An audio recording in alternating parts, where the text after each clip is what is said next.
fragrance that honeysuckle has. Do you smell it? It makes you tipsy. You might say it's one of those delicate liqueurs of her ladyship. That honeysuckle, a liqueur. Yes, Mother. You're not cold, I hope, in weather like this. And you don't have a headache, do you? No. Thank you, Mother. Thank you for what? My poor little Sylvia. Admit it. It is not amusing to keep an old woman company. What a mild night. There's no need to have the lamps brought in, is there? I've told Francois he can take a walk, and I wager he's carrying on with the maids. We shall stay in until the moon starts down. There's no use denying it, Sylvius. You are unsuccessful in love. The longer you carry on like this, the thinner you get. But I've already assured you, Mother, I've never loved anyone but you. What foolishness. Come now, if she is royally born, we could afford to treat ourselves to her, now, couldn't we? And if she is a scullery maid, just as long as you don't marry her. Mother, your teasing drives needles into my eardrums. And if you run into debt, into serious debt, well, what of it? You know I can pay it off. That debt again. But I have more money than I know how to spend. Oh, you won't get angry now, will you, Sylvius? Why, to be sure, you men have secrets more shameful than wicked passions or debts. I've made up my mind to take charge of everything. Do you understand what I'm saying? If my own flesh and blood took sick, well, then we would look after our health until we were cured.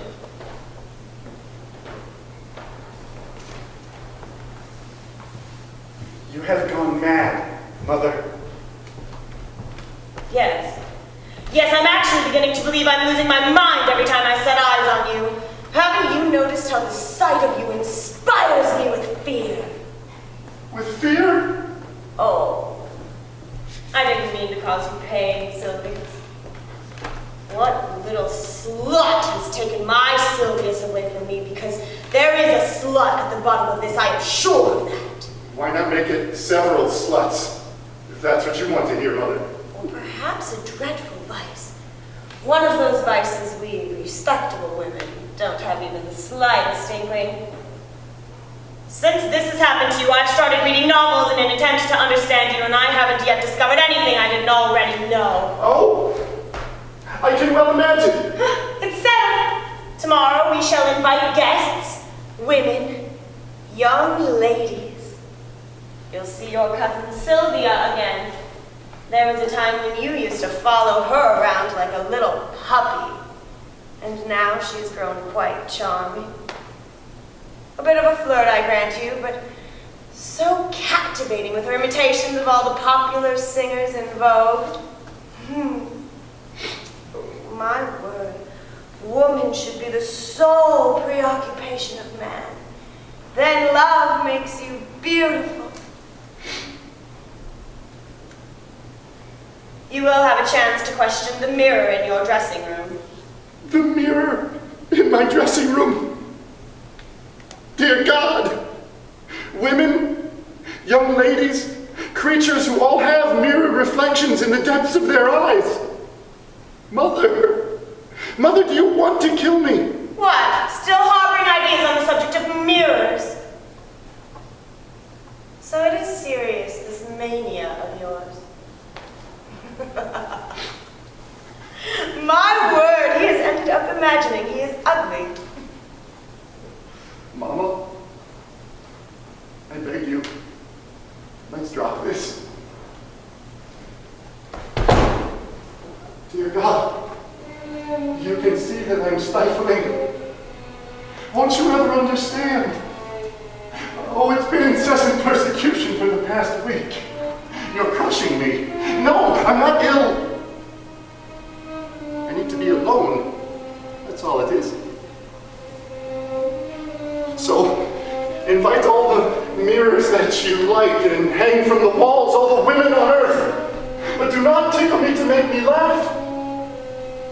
more than I can stand. It's more than I can stand. You are stifling, Sylvius. Who are you saying that to? As if I weren't consumed with anxiety when I see that sullen look on your face. Make an effort. I am capable of understanding you. You'll see, since I adore you. All right then. Yes, that's it. I'm afraid of mirrors. Have me put away if you wish. We'll put the mirrors away, Sylvius. Mother, forgive me. I am a brute. In all likelihood, I should have spoken sooner, but it is sheer torture to think that one will be ridiculed.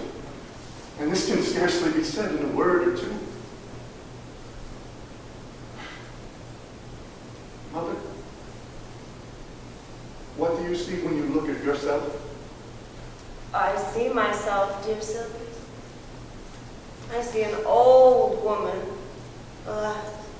Ah. And do you see nothing there except yourself? I pity you. Now I have the impression that the inventor of the first mirror must have gone mad with fear in the presence of his own creation. So for you, a woman of intelligence, there's nothing in a mirror but the simplest things. In that atmosphere of the unknown, have you never seen a host of phantoms suddenly rise up? At the threshold of those dream gates, have you never felt the magic spell of the infinite keeping you under surveillance? But a mirror is something so dreadful that I am amazed each morning to find you still alive, all you women and young ladies who spend your days admiring yourselves endlessly. Mother, listen to me. It is a long story, and I must go far back to uncover the cause of my hatred of mirrors. For I am one of the predestined. I was forewarned early in my childhood.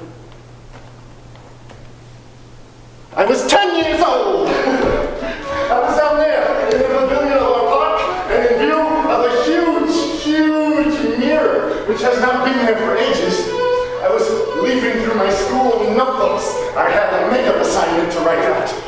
The enclosed room with its drawn curtains struck me as being like a poor man's dwelling. It was furnished with garden chairs, quite eaten away by the damp, and with a table covered with a dirty cloth full of holes. The ceiling leaked. You could hear the rain on the half-demolished zinc roof. The only touch of luxury was suggested by that huge mirror. Oh, such a huge mirror that stood as tall as a man. Instinctively, I looked at myself. Beneath the limpidity of its glass, it was flecked with lugubrious spots. They could have been water lilies swelling on the surface of a standing pool. And further down, in a shadowy recess, there rose up indistinct forms which resembled specters, climbing up through the coils of their slimy hair.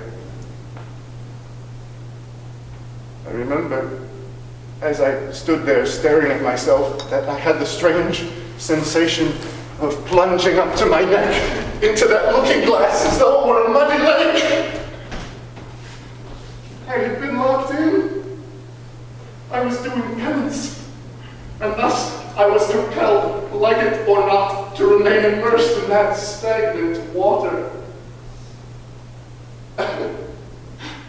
By dint of fixing my eyes on the eyes of my image, I made out a small dot shining in the thick of those mists.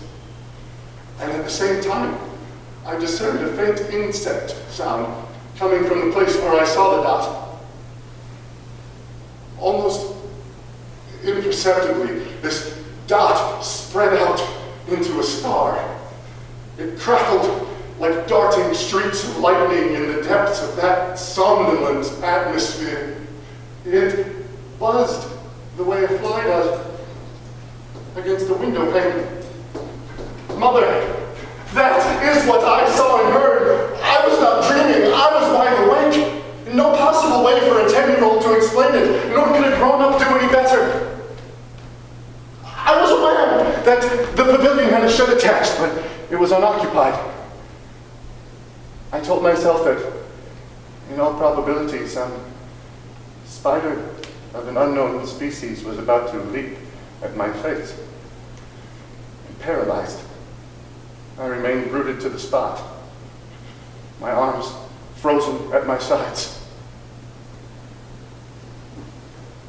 The white spider kept coming at me. It turned into a young crab with a silvery shell. Its head became a constellation of dazzling arcs. Its claws stretched out ever closer to my reflected head. It penetrated my forehead, split my temples, devoured my pupils, slowly effaced my image, decapitated me. For a moment I saw myself standing there bolt upright, my arms twisted in horror, bearing upon my shoulders a monstrous beast that had the sinister look of a cuttlefish. And it kept on buzzing, with the dull drone of a beast who has decided to finish off his prey once and for all. Then, all of a sudden, the huge looking glass shattered under the enormous pressure of the monster's tentacles, and this entire fictional vision crumbled in glittering fragments, one of which slightly cut my hand. I let out harrowing cries and fainted. When I was in a state to comprehend, our gardener, who had made his way into my prison to reassure me, showed me the brace and bit he had been using on the other side of the wall, with the sole intent of driving an immense nail. In piercing the wall, he had also pierced the looking glass without suspecting anything, as he went about his work to the accompaniment of the grinding sound made by the tool. My wound was not serious. The good man was afraid there might be a fuss, because I promised to keep quiet about the whole thing. From that day on, I have been inordinately preoccupied with mirrors, despite the nervous revulsion I felt for them. My brief existence has been deeply marked by their satanic reflections, and since that first physical contact, there have been many other spiritual blows. At one point, I am haunted by the grotesque image of the way I looked in my schoolboy laurels. At another, I am forced to do the photographic negative of my carnal sins. A mystery lies at the heart of this pursuit by the mirror, this hunt for the guilty one aimed at me alone.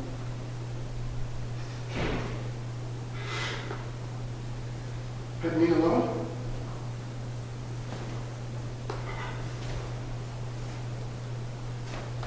But no.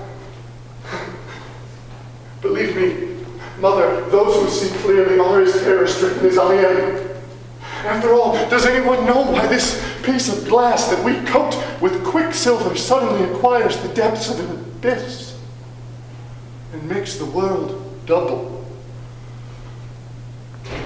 The mirror contains the problem of life, perpetually confronting man. Does anyone know precisely what Narcissus saw in the fountain, or what it was that killed him?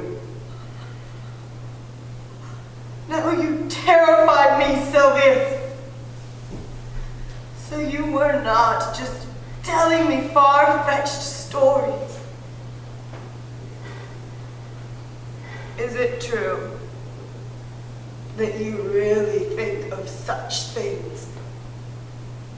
Mother, would you dare, at this very moment, go look at yourself in that mirror? No, I would not dare to if we lighted a lamp.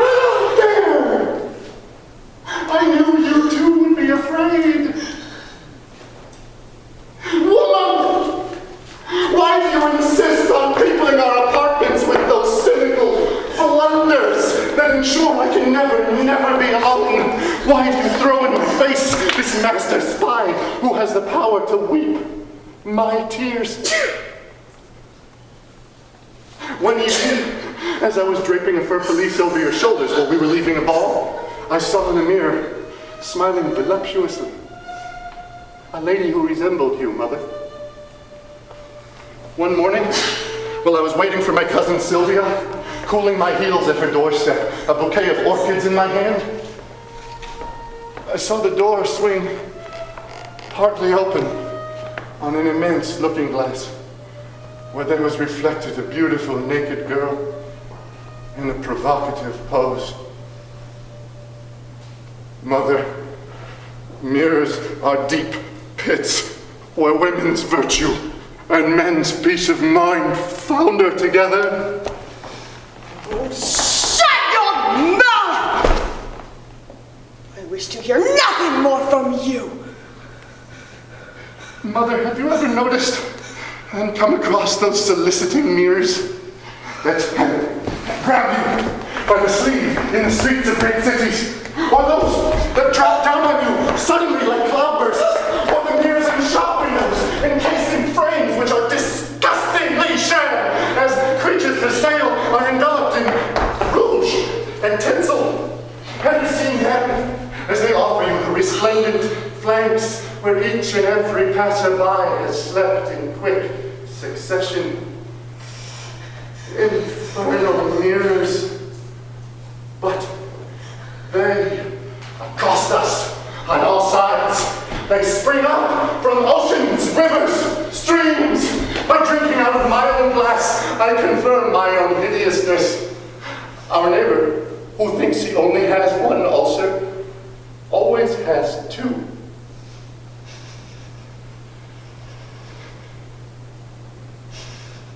Mirrors personify the art of the informer, and they transmute a slight annoyance into infinite despair. They lurk in the dewdrop, changing the heart of a flower into a heart swollen with sobs, by turn full of lying promises of joy, or replete with secrets, shameful and sterile as prostitutes. They retain neither impress nor color.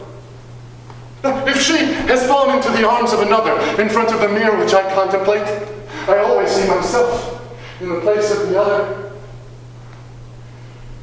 They are infamous torturers who remain insensible, and yet endowed with Satan's power.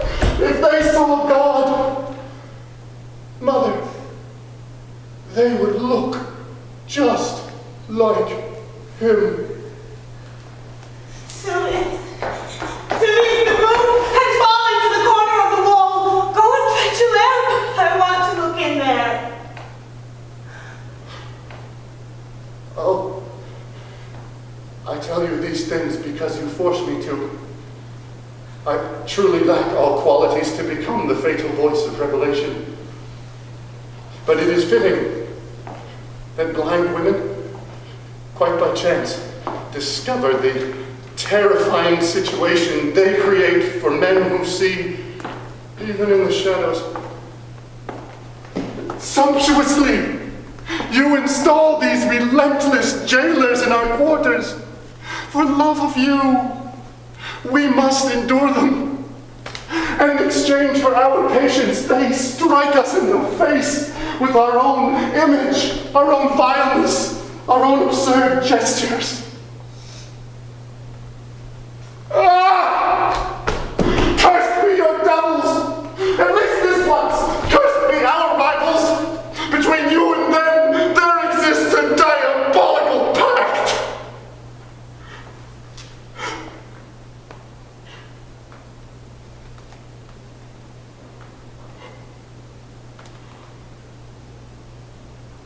Have you ever noticed, on a snowy winter morning, those birds circling above the track that glitters and leads them to believe it is a miraculous pile of silvery oats or golden wheat?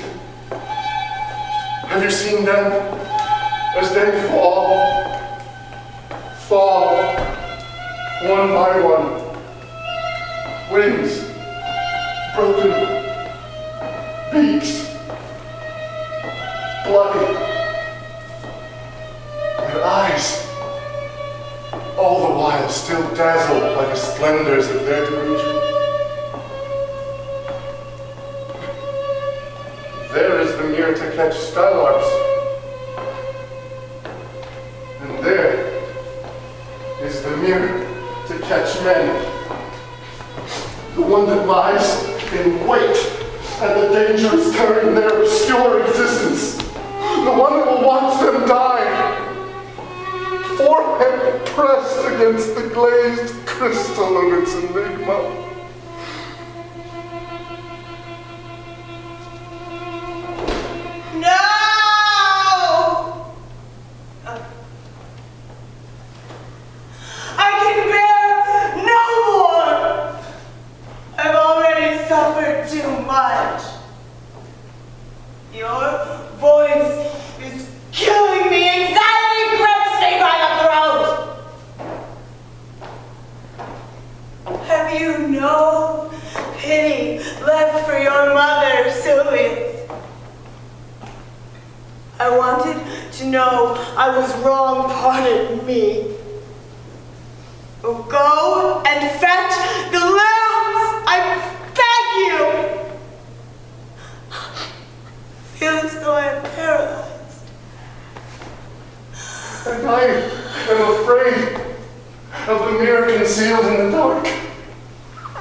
Very well.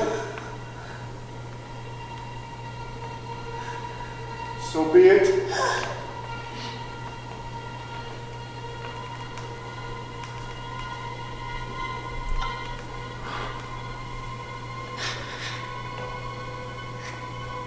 I'm going to get the light for you.